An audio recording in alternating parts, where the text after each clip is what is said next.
मुख्यमंत्री नायब सिंह सैनी ने गृह विभाग से संबंधित बजट घोषणाओं की समीक्षा बैठक की अध्यक्षता की। बैठक में मुख्यमंत्री के मुख्य प्रधान सचिव राजेश खुल्लर, गृह विभाग की अतिरिक्त मुख्य सचिव डॉक्टर सुमिता मिश्रा और पुलिस एवं गृह विभाग के वरिष्ठ अधिकारी उपस्थित रहे। सड़क सुरक्षा के संबंध में मुख्यमंत्री ने तेज रफ्तार और लापरवाह ड्राइविंग करने पर अंकुश लगाने के लिए गुरुग्राम, फरीदाबाद और हिसार के साथ अब पंचकुला में भी स्पीड राडार नेटवर्क का विस्तार करने के निर्देश दिए। ये व्यवस्था चंडीगढ़ की सफल ट्रैफिक प्रबंधन प्रणाली के मॉडल पर आधारित होगी। बैठक के दौरान बताया गया कि भारतीय नागरिक सुरक्षा संहिता, भारतीय न्याय संहिता और भारतीय साक्ष्य अधिनियम के लागू करने के लिए ढांचा तैयार करने में हरियाणा पूरे देश में अग्रणी है। सभी आवश्यक अधिसूचनाएं, नियम एवं प्रक्रियाएं जारी की जा चुकी हैं और न्याय व्यवस्था से जुड़े अधिकारियों और कर्मचारियों के लिए व्यापक प्रशिक्षण कार्यक्रम और IGOT कर्मयोगी मॉड्यूल भी लागू कर दिए गए हैं।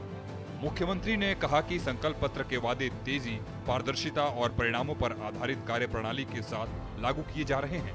नागरिक सेवाओं को मजबूत करने, सुरक्षा ढांचे को सुदृढ़ बनाने और न्याय वितरण व्यवस्था को सुधारने के लिए सरकार प्रतिबद्ध है। मुख्यमंत्री ने बताया कि राज्य में महिलाओं की सुरक्षा के लिए 7 नए महिला पुलिस थानों की स्थापना की जाएगी।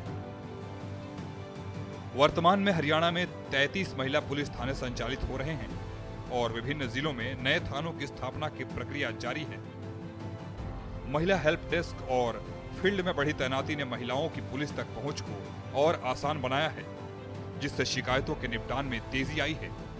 उन्होंने कहा कि पुलिस बल को अत्याधुनिक तकनीक और ढांचागत सुविधाओं से लैस करने के लिए वित्त विभाग ने प्रथम चरण में 150 करोड़ रुपए की स्वीकृति दी है। साइबर अपराधों से निपटने के लिए हर उपमंडल स्तर पर साइबर पुलिस सेल पूरी तरह कार्यरत है, जो डिजिटल अपराधों और ऑनलाइन धोखाधड़ी पर त्वरित कार्रवाई सुनिश्चित कर रहे हैं। गृह विभाग की अतिरिक्त मुख्य सचिव डॉक्टर सुमिता मिश्रा ने बताया कि फॉरेंसिक विज्ञान सेवाओं को मजबूत करने के लिए 68.70 करोड़ रुपए की राशि से आधुनिक उपकरण और सॉफ्टवेयर खरीदे जा रहे हैं। इसके साथ ही 17 नई मोबाइल फॉरेंसिक साइंस यूनिट्स स्थापित करने की मंजूरी भी मिल चुकी है, जो अपराध स्थलों से वैज्ञानिक साक्ष्य जुटाने की क्षमता को और बढ़ाएंगी। डॉक्टर मिश्रा ने बताया कि NDPS मामलों की त्वरित सुनवाई सुनिश्चित करने के लिए हिसार, अंबाला, करनाल, कैथल, पानीपत और सिरसा सहित महत्वपूर्ण जिलों में 8 विशेष फास्ट ट्रैक कोर्ट स्थापित किए गए हैं। इसके अतिरिक्त हरियाणा राज्य नारकोटिक्स कंट्रोल ब्यूरो में केंद्रीय NDPS मॉनिटरिंग सेल स्थापित किया गया है, जो जिलों के बीच रियल टाइम समन्वय और खुफिया सूचनाओं के आदान प्रदान को सक्षम बनाएगा। राज्य के महत्वाकांक्षी ट्रैफिक प्रबंधन मिशन के अंतर्गत ANPR आधारित smart surveillance system, integrated traffic management network और हाईवे सुरक्षा तंत्र को राष्ट्रीय राजमार्ग 44, राष्ट्रीय राजमार्ग 48, राष्ट्रीय राजमार्ग 152D और दिल्ली मुंबई एक्सप्रेसवे पर और मजबूत किया गया है। सैकड़ों हाई रिजोल्यूशन कैमरे और रियल टाइम मॉनिटरिंग के माध्यम से निरंतर निगरानी और त्वरित आपात प्रतिक्रिया को निश्चित किया जा रहा है। इसके अलावा राज्य सरकार ने युवाओं को अवैध विदेश रोजगार और धोखाधड़ी से बचने के लिए हरियाणा पंजीकरण और विनियमक ऑफ ट्रैवल एजेंट्स अधिनियम 2025 लागू कर लिया है। ये कानून गैरकानूनी माइग्रेशन और फर्जी एजेंटों की गतिविधियों पर रोक लगाएगा।